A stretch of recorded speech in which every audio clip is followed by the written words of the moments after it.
Assalamualaikum dan salam sejahtera. Saya Hafiz Omar. Semalam, mata wang Eropah memperoleh nilai berbanding dolar Amerika Syarikat seperti yang dijangkakan. Rusia mengumumkan bahawa latihan ketenteraan besar-besaran di Belarus bertujuan untuk melindungi sempadan negara kesatuan mereka daripada pencerobohan luar akan berakhir pada 20 Februari dengan menyatakan bahawa tenteranya akan kembali ke pengkalan di Rusia. Berita ini membawa kepada permintaan yang lebih tinggi untuk aset berisiko termasuk euro dan pound sterling. Niaga hadapan indeks saham Amerika Syarikat juga memberi maklum balas positif. Pada separuh pertama hari tersebut, keseluruhan sentimen pasaran adalah menaik. Tumpuan pelabur ialah keputusan sentimen ekonomi ZEW di Jerman dan kawasan Euro. Data ternyata agak optimis. Ini menunjukkan bahawa ekonomi Eropah terus pulih. Pada separuh kedua hari tersebut, Amerika Syarikat melaporkan statistik KDNK suku keempat. Pakar ekonomi menjangkakan kenaikan suku tahunan 0.3% dan peningkatan tahun ke tahun 4.6%. Dan penunjuk itu sejajar dengan ramalan mereka. Kemudian, pelabur mengalihkan tumpuan mereka kepada harga pengeluar Amerika Syarikat. Indeks harga pengeluar meningkat sebanyak 1% pada bulan Januari mengatasi jangkaan penganalisis dan 9.7% untuk tempoh 12 bulan yang terakhir hanya di luar rekod tertinggi. Akibatnya dolar Amerika Syarikat meningkat tetapi kemudiannya kembali di bawah tekanan. Kelainan makroekonomi hari ini termasuk data tentang inflasi harga pengguna British. Pakar ekonomi meramalkan bahawa inflasi akan perlahan sebanyak 0.2%. Ini akan memberi kesan positif kepada ekonomi negara. Sekiranya inflasi terus meningkat, Bank of England kemungkinan besar akan mempertimbangkan kenaikan kadar yang lebih agresif.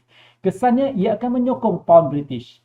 Di samping itu, hari ini pedagang mungkin akan memberi perhatian tentang pengeluaran perindustrian di kawasan Euro untuk bulan Disember.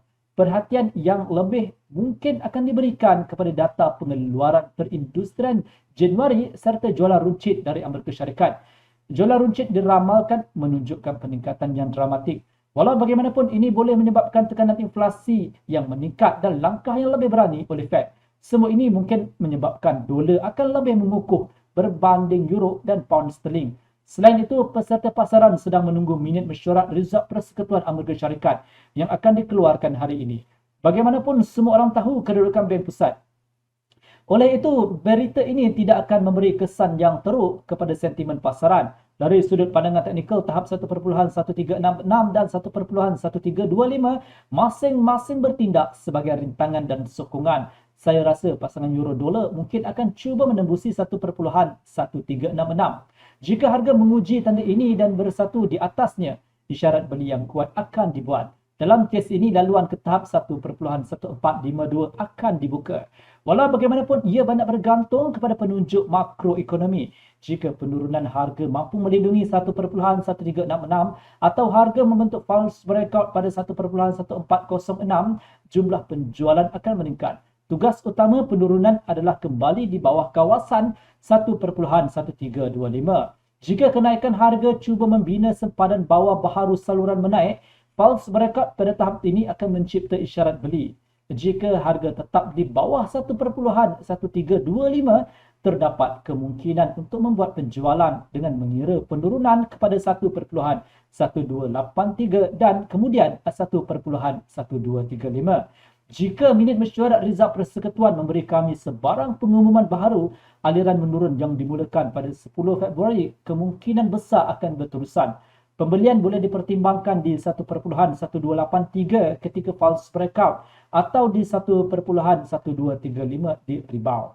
Bagi mata wang British, ia patut diberi perhatian kepada reaksinya terhadap data inflasi. Pada waktu ini, kenaikan secara aktif melindungi tahap pusingan 1.3500.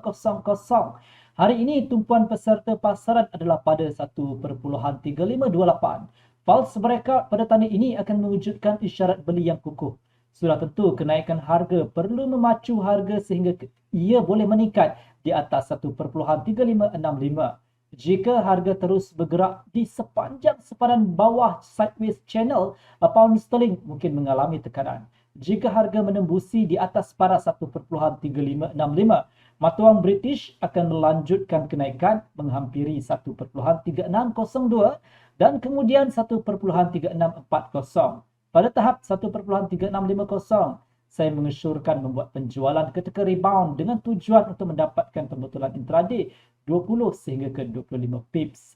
Jika penurunan harga dapat mengekalkan kawalan ke atas 1.3565 atau aktiviti dagangan pada 1.3528 lemah dan statistik makroekonomi UK ternyata agak suram, harga kemungkinan besar akan tetap di bawah julat ini. Ini akan mengakibatkan peningkatan dalam jumlah penjualan. Dalam kes ini, pound sterling mungkin jatuh, mencecah paras rendah semalam. Jika harga menembusi 1.3496, ia akan meluncur ke 1.3465 dan 1.3434. Pada tahap ini, trader boleh membuat pembelian dan bergantung pada pembetulan intraday 20 sehingga ke 25 pips. Semoga berjaya.